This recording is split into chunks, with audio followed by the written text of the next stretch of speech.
आज एक फ़ोन आया था भाई का।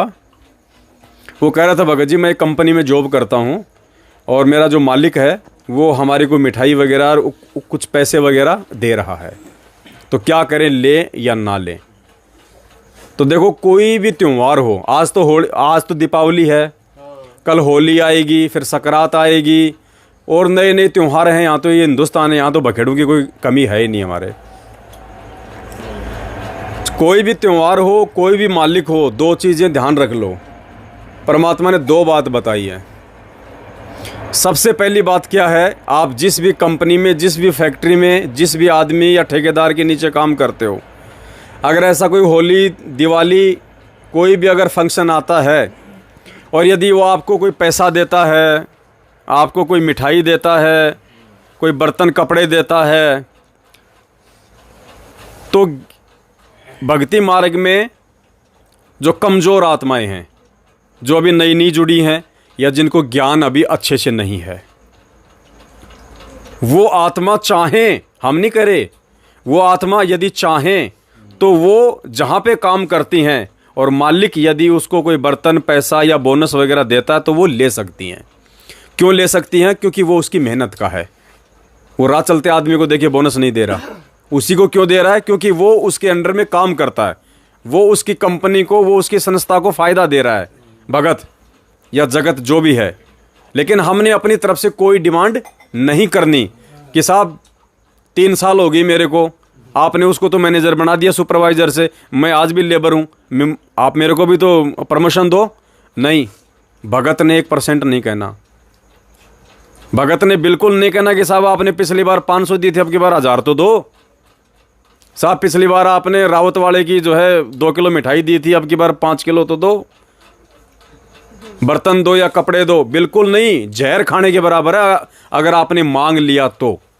वो अगर दे रहा है तो आपको लेने में कोई दिक्कत नहीं है। कब? जब आपको ज्ञान अभी पूरा नहीं है।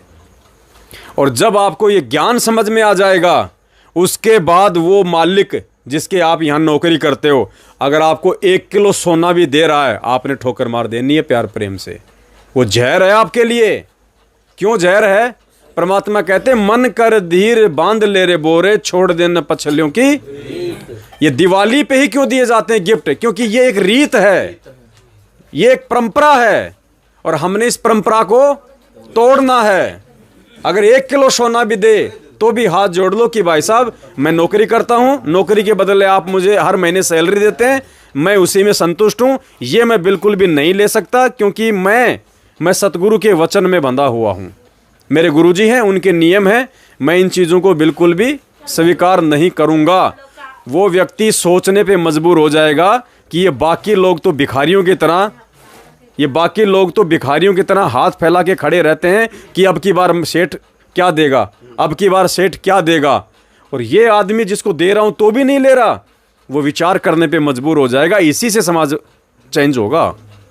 और हम भी अगर उन्हीं भिखारियों की लाइन में लग जाएंगे कि पिछली बार तो सेठ जी ने 5000 दिए थे, अब की बार लगता है 7000 देगा, उसके तो लड़का भी तो अब की बार। हमने परमात्मा प्रसन्न करना है, ये रीत है, ये परंपरा। वो बीच में क्यों नहीं देता वो कपड़े, मिठाई और पैसे? उस त्योहार पे क्यों दे रहा है? क्योंकि ये परंपरा है। जिसको ज्ञान हो गया वो इस परंपरा से दूर हो जाओ। ये शंका समाधान की पुस्तक में परमात्मा ने प्रत्येक बात लिखवाई हुई है। इस पुस्तक को जिसने पूरा एक बार पढ़ लिया ना, वो धोखा नहीं खाएगा। जानबूझ के अगर धोखा खाना चाहे तो उसकी मर्जी है, वो व्यक्ति धोखा नहीं खा सकता।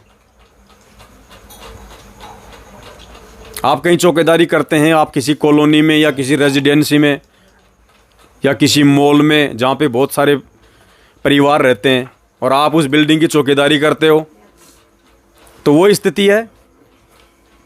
ज्ञान नहीं है तो आप वहाँ से मिठाई भी ले सकते हैं, कपड़े भी ले सकते हैं।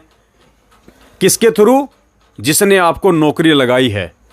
वो बिल्डिंग वाले आके आपको मिठाई का डब्बा दे रहे हैं, जहर है आपके लिए। आप बिल्डिंग वालों की नौकरी नहीं करते, आप उस कंपनी की नौकरी करते हो जिसने आपको सिक्योरिटी गार्ड बनाया है। वो कंपनी यदि आपको दिवाली होली पे देती है और आपको अभी ज्ञान पूरा नहीं है, आप ले सकते हैं। लेकिन वो बिल्डिंग वाले आके अगर आपको दे रहे हैं कि लो गार्ड साहब मिठाई का डब्बा, लो गार्ड साहब ये पैंट शर्ट, अगर आपने हाथ भी लगा लिया जहर है आपके लिए, वो भीख है, भीख। अब हम बच्चे नहीं रहे भाई। अरे समर्थ बाप हमारा, उससे बड़ा कोई सेठ है क्या? अरे हम जिसके नौकरी करते हैं वो खाली धन में सेठ हो सकता है। परमात्मा ने सबसे बड़ा सेठ तो भक्ति सेठ बताया, वो तो नाखून के बराबर भी नहीं है हमारे।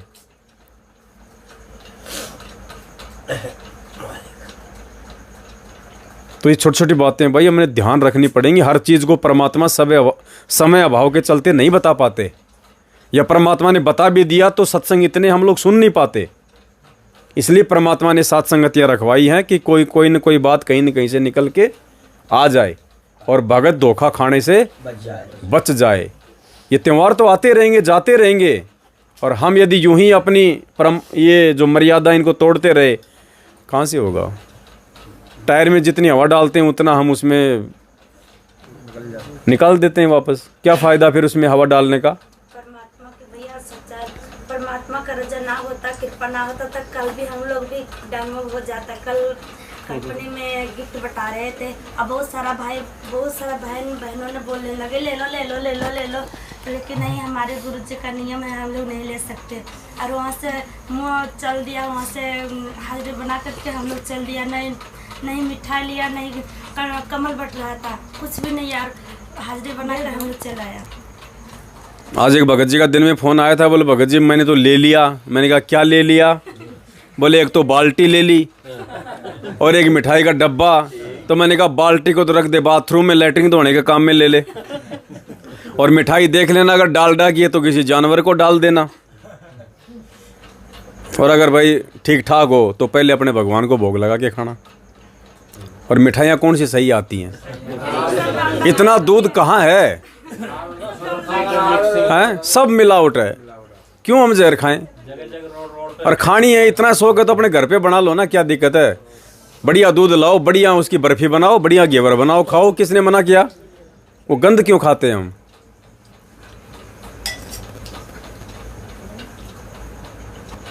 तो अब ध्यान रखना पड़ेगा। देखो हमारी हर हरकत पे हमारे परमपिता की नज़र है, हर हरकत पे, हर एक प्राणी की हरकत पे।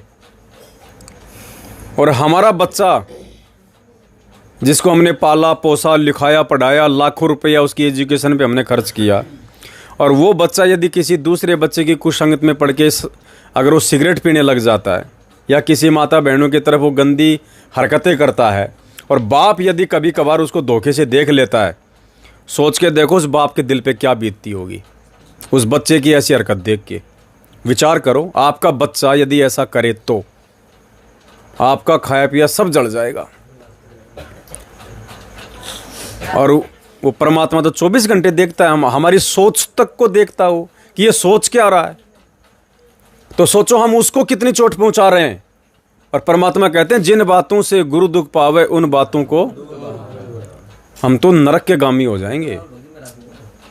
क्योंकि ये परमात्मा जितना हमारे को प्यार करता है ना, हमारी उल्टी हरकतों से इसको दुख भी उतना ही होता है। और जिसने अपने गुरु को दुख दे दिया, धिक्कार है उसका जन्म। अब ये पुस्तक आ गई है परमपिता परमेश्वर जी की, शंका समाधान। और दास निवेदन करेगा जितने भी भगत भाई बहन हैं, जो भाई बहन इस पुस्तक को ऑर्डर कर चुके हैं, और हम जिन को डाक से या स्पीड पोस्ट से भेज चुके हैं, जैसे ही आपके घर में वो पार्सल आ जाए, सबसे पहले आपने इस शंका समाधान की पुस्तक को हाथ में लेके और एक फ़ोटो खिंचवा के दास के उसी मोबाइल नंबर पे 82 73 84 95 60 व्हाट्सअप कर देनी है। अगर आपकी इच्छा हो तो, अगर आपको लगता है कि पुस्तक मैंने छुपा के मंगाई है और मैं अभी किसी के सामने नहीं आना चाहता, तो आप पे कोई दबाव नहीं, कोई ज़बरदस्ती नहीं है। आप प्रेम से पुस्तक पढ़ो, जिस दिन आपके समझ में आ जाए उस दिन उठा के फ़ोटो खींच के भेज देना। बाकी जो भाई बहन सीधे तौर पे साथ संगति से जुड़े हुए हैं, जिनको हकीकत का पता है, वो भाई बहन ज़रूर पुस्तक के आते ही सबसे पहले अपनी फ़ोटो खींच के मुझदास को व्हाट्सएप करें, ताकि ज़्यादा से ज़्यादा भगत समाज में इसका प्रचार प्रसार होगा। तो हर भगत ये पुस्तक मंगवाएगा, और भगत पुस्तक मंगवाएगा तो पढ़ेगा, और जब इसको पढ़ेगा वो भगत कभी भी ज्ञान में मार नहीं खाएगा। आज मैनेजमेंट हम भगत आत्माओं का फायदा सिर्फ हमारी अज्ञानता के कारण उठा रहा है कि हमारे को जानकारी नहीं है, नॉलेज नहीं है। हम छोटी छोटी बातों के लिए हम उनके ऊपर आश्रित हैं और वो ज्योति पाठ का आदेश दे दे के हमारे को लूट रहे हैं। तो इसमें समस्त जानकारी है। आपको सिवाय अपने भगवान के और सत्संगों के तीसरी चीज पे आश्रित होने की आवश्यकता नहीं रहेगी। जब आप इस पुस्तक को पूरा पढ़ लेंगे धैर्य से, आपको कंप्लीट स्टोरी समझ में आ जाएगी कि मुझे क्या करना है जब तक गुरुदेव हिसार जेल से बाहर नहीं आते हैं। बस इतनी सी दास की प्रार्थना है। बाकी सबका अपना अपना संस्कार काम करेगा, समझ में आना है या नहीं आना है। आज की साथ संगति में केवल इतना ही। आगे फिर परमात्मा दया करेंगे, फिर मिलेंगे। सत साहिब बंदी छोड़ सतगुरु रामपाल जी भगवान की जय हो।